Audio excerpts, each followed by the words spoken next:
नमस्कार, मैं डॉक्टर अनिल राघव साहिबाबाद से एमडी होम्योपैथी में। इन्फ्लुएंजा जो हमें हर साल आता है, ये अलग अलग वायरसेस जो हमारे ऊपर बॉडी के ऊपर इफेक्ट करते हैं और ये वायरस पूरे वर्ल्ड वाइज होते हैं। जो इन्फ्लुएंजा के जो वायरसेस होते हैं, इन्हीं में से जो आजकल जो महामारी का रूप जिस वायरस ने ले रखा है, इसके अंदर हमें पहले दिन जो हमें गले में थोड़ा इरिटेशन होता है, जो हल्का जुकाम होता है या किन्हीं लोगों को दस्त होता है या बॉडी एक हो जाएगा और हमें जो गले में इरिटेशन दर्द के साथ साथ ये वायरस जो पहले इफेक्ट करता है आपको नोस्ट्रिल्स के अंदर करता है, तो नोज के अंदर, क्योंकि 3 रास्ते हैं जो चोर रास्ते हैं जिससे वायरस हमारी बॉडी के अंदर जाता है, आंख के थ्रू, नाक के थ्रू और मुंह के थ्रू। वैसे ये ड्रॉपलेट इन्फेक्शन, जितने इन्फ्लुएंजा होते हैं ड्रॉपलेट इन्फेक्शन में होते हैं, लेकिन जो आजकल जिस वायरस का एपिडेमिक जो हमारा महामारी का रूप ले चुका है, ये WHO भी अब कहने लगा है कि ये वायरस जो है ये एयरबॉर्न डिजीज है, एयर के अंदर ये रहता है। जैसे हमारी ट्यूबरकुलोसिस, मीजल्स, चिकन पॉक्स जैसे रहते हैं, ऐसे ये वायरस एयर के अंदर रहता है। जब ये वायरस 3 दिन तक नोज के अंदर रहेगा, गले में इरिटेशन करेगा, बदन दर्द रहेगा, जो हल्का सा बुखार रहेगा, बुखार जरूरी नहीं है इसके अंदर ज्यादा है, 99 भी हो सकता है, 100, 101 भी इसमें फीवर हो सकता है। लेकिन जब ये वायरस रहता है तो ये पहले जो 3 दिन होते हैं, ये परिवार में वायरस उन 3 दिनों के अंदर है ना फैलता है। तो जब अगर किसी को दस्त लग जाता है तो मैं चाहूंगा, मैं आपको एक चीज सलाह देता हूं कि उस बाथरूम में जब आप जाते हैं तो 10 या 15 मिनट के बाद जाएं और अपने मुंह पे मास्क लगा के रखें। अगर घर में किसी को गला खराब, खांसी, जुकाम, फीवर शुरू हुआ है या दस्त लगे तो ये जो आजकल जो वायरस है ये हो सकता है। इसके लिए आप अपना मास्क लगा के घर पे रखें जिससे और लोग भी बचें। कैसे हमें सावधानी रखनी है ये तो आपको सबको पढ़ा रखा है, आज मैं आपको बताता हूं। जब ये 3 दिन तक वायरस गले के अंदर और नोज के अंदर रहता है, उसके बाद ये वायरस अपना रास्ता अंदर बॉडी के अंदर करता है। जब ये इंटेस्टाइन के अंदर आएगा तो हमारी भूख खत्म कर देगा, पेट डिस्टर्ब कर देगा, हमारे लीवर के अंदर स्वेलिंग आ जाएगी, किडनियों में दिक्कत आएगी।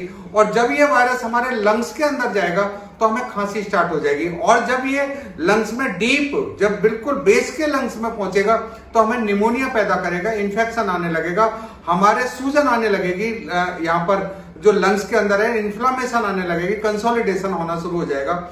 और हमारे यहाँ पे इसोफेगस में जब इन्फ्लामेशन होगी तो जलन होगी, ऐसा लगेगा हमें जो अटका हुआ है, जैसे हमारे यहाँ पे अटका हुआ है। तो उस टाइम पर जब ये जो चौथा, 5वां, 6ठा दिन ये होता है जिसमें हमें निमोनिया पैदा होता है। 6ठे दिन के बाद ये वायरस बॉडी से बाहर निकलना शुरू हो जाता है, जिसमें 7वां, 8वें, 9वें दिन बाहर निकलता है और 10 दिन में इसमें पेशेंट ठीक हो जाते हैं। और 14 दिन के अंदर तो हम बिल्कुल फिट रहते हैं और प्लाज्मा डोनेट कर सकते हैं। देखा होगा आजकल दिल्ली गवर्नमेंट कह रही है कि अपना प्लाज्मा डोनेट कर लो क्योंकि आपकी रेजिस्टेंस डेवलप हो चुकी है। जो अभी तक ये देखा गया है कि जब जिसको ये वायरस हुआ है उसे दोबारा नहीं हुआ, लेकिन अभी ये नया वायरस है, आगे इसकी स्टडी तो आगे फर्दर होगी कि दोबारा होता है नहीं होता। लेकिन इन्फ्लुएंजा जितने हैं वो आज तक जिसको भी एक बार ये वायरस होते हैं ये दोबारा रिपीट नहीं करते। चिकन पॉक्स नहीं होता दोबारा, मीजल्स नहीं होता, और जितने वायरल इन्फेक्शन हुए एक बार बॉडी की रेजिस्टेंस पावर बन जाती है और इनकी इम्यूनिटी डेवलप हो जाती है। जब हमें ये लगता है कि हमें बुखार स्टार्ट हो गया है तो इसमें टेस्टिंग होती है कि हम कौन सी टेस्टिंग करें, कि किस टेस्ट से हमें जो स्टार्टिंग में, तो इसमें हमें CBC विद ESR कराना होता है। इसमें ESR बढ़ा हुआ होता है और एक होता है CRP, सी रिएक्टिव प्रोटीन, क्योंकि जब अंदर इन्फ्लामेशन होगी, सूजन आएगी, क्योंकि वायरस बॉडी के अंदर स्वेलिंग करता है, और जब अंदर इन्फ्लामेशन होगी, सूजन आएगी अंदर, तो हमें दर्द भी आएगा, उस टाइम पे CRP बढ़ा हुआ आएगा। और RT जो PCR है, हम स्टार्टिंग में कराते हैं जांच, RT PCR जो कोविड की जो हम जांच कराते हैं, जो इन्फ्लुएंजा की जांच कराते हैं, तो ये हमारा नोज से जो म्यूकस लेयर से, क्योंकि म्यूकस लेयर के अंदर स्टार्टिंग में म्यूकस लेयर के अंदर ये वायरस रहता है।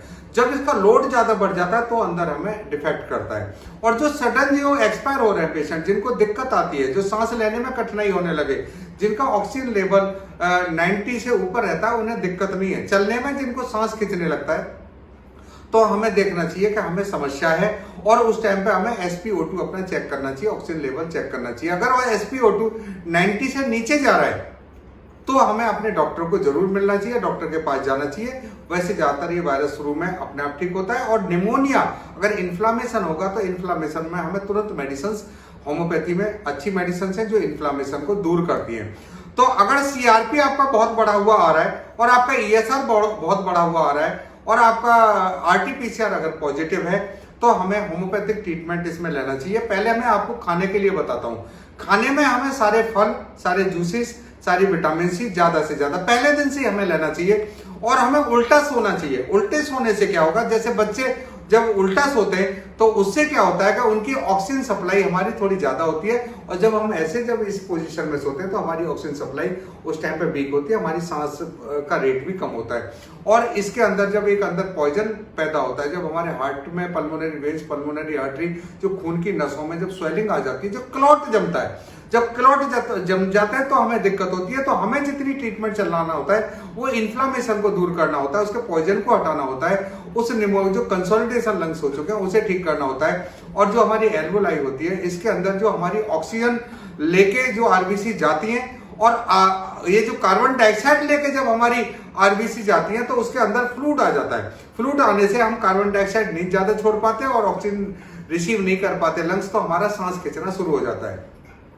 अब मैं आपको बताता हूं इसमें होम्योपैथिक ट्रीटमेंट के अंदर क्या होता है। पहले इंटर करंट मेडिसिन होती है, जिसे हम मियाजमेटिक मेडिसिन कहते हैं, क्योंकि जो भी वायरस होते हैं या जो भी हम बीमार होते हैं, जो भी हमारी डिजीज आती है, तो वो हमें मियाजमेटिक एनालिसिस करना होता है, जो होम्योपैथी के अंदर है।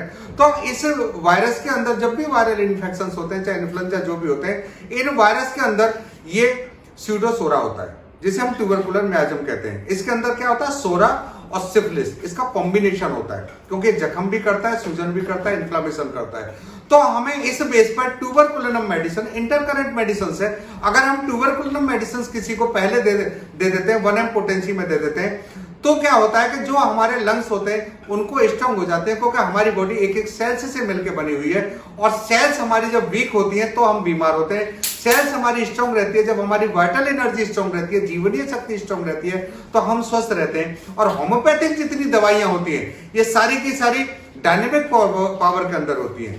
ये बॉडी की इम्यूनिटी बनाती है, जीवनीय शक्ति डेवलप करती है, क्योंकि जो डायनेमिक पावर के अंदर मेडिसिन होगी वही बॉडी की रेजिस्टेंस पावर बना सकती है। क्रूड फॉर्म में मेडिसिन कभी बॉडी की इम्यूनिटी नहीं बनाएगी, क्योंकि जैसे बादाम होता है, मैं आपको समझाता हूं, जैसे आप बादाम खाते रहो तो आपका इतना अच्छा स्वास्थ्य नहीं रहेगा।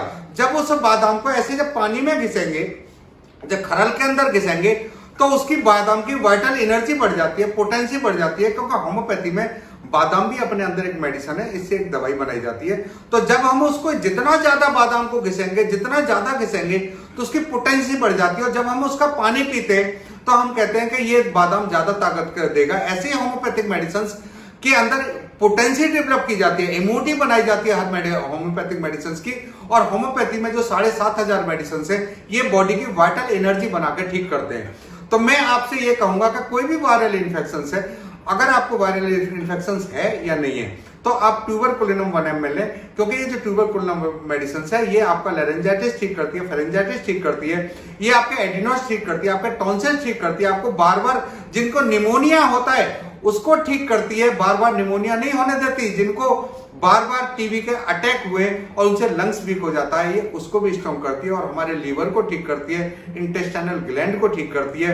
और ये बहुत बड़ी मेडिसिन है। बच्चे जो कमजोर होते हैं, जो लीन एंड थीन, जो पतले दुबले स्टूप शोल्डर बच्चे होते हैं, उनकी तो रामबाण मेडिसिन है, क्योंकि ट्यूबरकुलिनम मेडिसिन बहुत अच्छी मेडिसिन है, क्योंकि ये ट्यूबरकुलिनम हेड ऑफ द मियाजम है, मियाजम का किंग है ट्यूबरकुलिनम मेडिसिन। ट्यूबरकुलिनम जो मियाजम है, जो सोरा स्यूडोसोरा है, उसकी हेड है, उसका चीफ है, उसका राजा है। तो इस मेडिसिन को जब हम देंगे तो इससे और मेडिसिन भी एक्टिव हो जाती हैं। जो बच्चे कमजोर होते हैं, जिनका खून नहीं बढ़ता, जिन बच्चों के है ना सिर दर्द हो जाता है, जो इनकी हड्डियां कमजोर होती हैं, जो पतले दुबले होते हैं, इन बच्चों को हम देंगे तो उनका भी स्वास्थ्य अच्छा रहेगा। अब मैं आपसे बात करता हूं कि इस निमोनिया की, क्योंकि इसके अंदर जो वायरस के अंदर है इन्फ्लामेशन है, जो इन्फ्लामेशन हमें जो परेशान कर रहा है, जो आज पूरा विश्व जो परेशान हो रहा है वो इन्फ्लामेशन से, सूजन से परेशान हो रहा है। और जो चौथा, पांचवा, छठा, सातवां दिन है, जब इसमें इन्फ्लामेशन हम इसमें नहीं होने देंगे तो निमोनिया नहीं होगा। और कोरोना के बाद की जो कॉम्प्लिकेशन है, आज मैं वो भी बताऊंगा कि हम पोस्ट वायरल जो कॉम्प्लिकेशन है, जो कोविड की पोस्ट वायरल कॉम्प्लिकेशन है, उनको हम कैसे हटा सकते हैं। तो तो इसके अंदर हम पहले आती है ब्राउनिया मेडिसिन। अगर आपको शुरू में बुखार होता है, हल्का भी फीवर होता है, छाती में दर्द होता है, पानी की प्यास बहुत ज्यादा लगती है, एक एक गिलास पानी की प्यास लगती है, ड्राइनेस लग रही है, यहाँ जलन लग रहा है और ऐसा लग रहा है कि मेरे अंदर कुछ अटका हुआ है, तो मैं दोस्तों, और आपको गले में इरिटेशन होती है, नोज के अंदर है, हल्का फीवर है, तो मैं आपसे कहूंगा ब्राउनिया और जलसीमम से इस केस को स्टार्ट करो।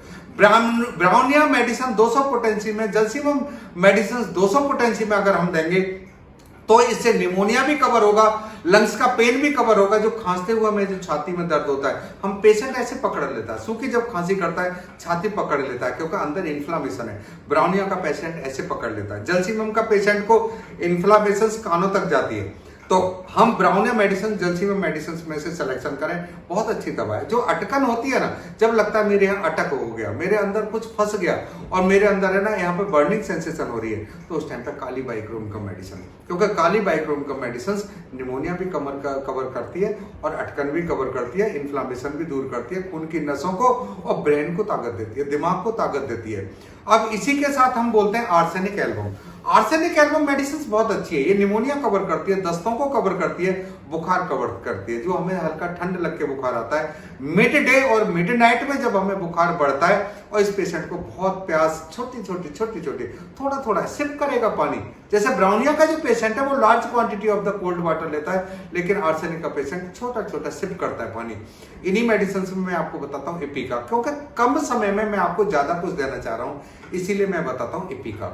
एपिका मेडिसिन बहुत अच्छी है। जब हमारा सांस खींचने लगे, जब हमें लग रहा है निमोनिया हो जाता है, जब हमारी छाती दुखने लगे, तो उस टाइम पे हम ब्राउनिया 200 पोटेंसी और एपिका 200 पोटेंसी अगर 24 घंटे चलाते हैं तो हमारी इन्फ्लामेशन दूर हो जाती है और हम ठीक होते हैं। होम्योपैथी के अंदर ऐसी मेडिसिन एंटीमटाड आती है, ऐसी चाइना मेडिसिन है, बहुत सारी मेडिसिन है। तो जब भी कोई समस्या आए तो आप अपने होम्योपैथी डॉक्टर के पास जाएं, वो आपका सही सिलेक्शन करेगा और आपको सही मेडिसिन उस टाइम पर देगा। अब मैं आपको बताता हूं कि इस वायरस के बाद में पोस्ट जो इन्फ्लामेशन होती है, जब हमारे 9 दिन हो जाते हैं, 9 दिन के बाद जब ये वायरस ठीक हो जाता है, उसके बाद जब 10वां दिन आता है तो इन वायरस के बाद में हमारी बॉडी में कॉम्प्लिकेशन स्टार्ट होती है। बहुत सारी कॉम्प्लिकेशन होती है, जैसे नाक में स्मेलिंग पावर लॉस हो जाती है और हमारे मुंह का स्वाद ठीक हो जाता है। तो मैं कहता हूं ना, आप मैग्नीशियम म्यूर खाओ ना, 15 दिन खाओगे, नाक की स्मेलिंग पावर भी आ जाएगी और गला भी आपका ठीक हो जाएगा। अगर आपको कमजोरी लग रही है, जब आपको बहुत ज्यादा कमजोर कर देता है, जो लगता है कि नहीं अब तो मुझे बहुत कमजोर है, उठने को मन नहीं कर रहा और मेरा है ना बॉडी बहुत वीक हो गई है, मेरी हड्डियां बहुत वीक हो गई हैं, तो एब्रोटेनम लो ना। बोरेक कहते हैं, जो विश्व लेवल के डॉक्टर हुए, जो होम्योपैथी के सिद्धांत के एक पिलर हैं, डॉक्टर बोरेक कहते हैं अपने अंदर कि एब्रोटेनम खिलाओ ना इन्फ्लुएंजा के अंदर जिनको वीकनेस आ गई है, सुबह शाम एब्रोटेनम दो ना उनको, एवनेस्टैबा लो ना, एवनेस्टैबा मदर टिंचर आता है, एब्रोटेनम 30 पोटेंसी सुबह शाम लोगे, वीकनेस हट जाएगी। नोज से अगर स्मेलिंग पावर नहीं आ रही, स्वाद नहीं है, तो मैग्नीशियम म्यूर लोगे, आपकी नोज से स्मेलिंग पावर अच्छी हो जाएगी, मुंह का स्वाद अच्छा हो जाएगा। और जब आपको जर्नल वीकनेस होती है, भूख हमारी कम हो जाती है, बहुत हमें थकान रहती है, कमजोर होती है, तो क्या खाना है? एवनेस्टैबा टॉप का टॉनिक है, 10-10 बूंदे दिन में सुबह शाम लो ना, आपकी वीकनेस हट जाएगी, बिल्कुल ठीक हो जाएगा। और जब नर्वस सिस्टम बीमार हो जाता है, जब हमारा नर्वस सिस्टम जब वीक होने लगते हैं, तो कालीफॉस बहुत अच्छी मेडिसिन है। जब कोई भी वायरस होता है और वायरस के बाद जब हमें कमजोरी आ जाती है, तो कमजोरी आने के बाद हमें कालीफॉस देना होता है। कालीफॉस मेडिसिन खाओ 6x पोटेंसी में सुबह शाम। ये सिम्टम बेस पे लो, और जब भी होम्योपैथिक डॉक्टर के पास जाएंगे तो अकॉर्डिंग टू साइन और सिम्टम्स होम्योपैथिक मेडिसिन चलती है।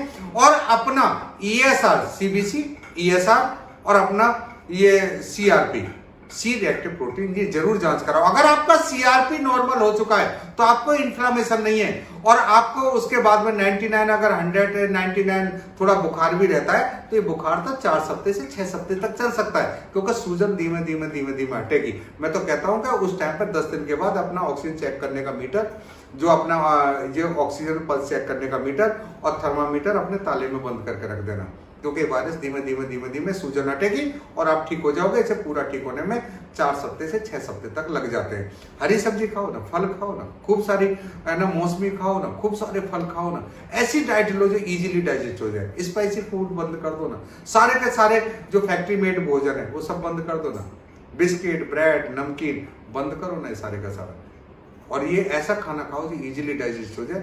ये सारे वायरस ठीक हो जाते हैं। और होम्योपैथी के अंदर इस वायरस की 42 सारे इन्फ्लुएंजाओं की 42 मेडिसिन है। ये मैं आपको बता रहा हूं अपने 28 साल के एक्सपीरियंस के बाद, जो मैंने डॉक्टरेट डिग्री ली है। मैं कोई लेमैन नहीं हूं, मैं कैपेबल हूं जो आपको इस तरह से बोल भी सकता हूं, क्लिनिक पे भी सबको मैं ट्रीटमेंट दे सकता हूं। क्योंकि जब भी कोई पेशेंट आएगा सबसे पहले तो हमारे पास आएगा ना क्लिनिक पे, क्योंकि नीचे तो हम बैठे हुए हैं ना, हम वहां से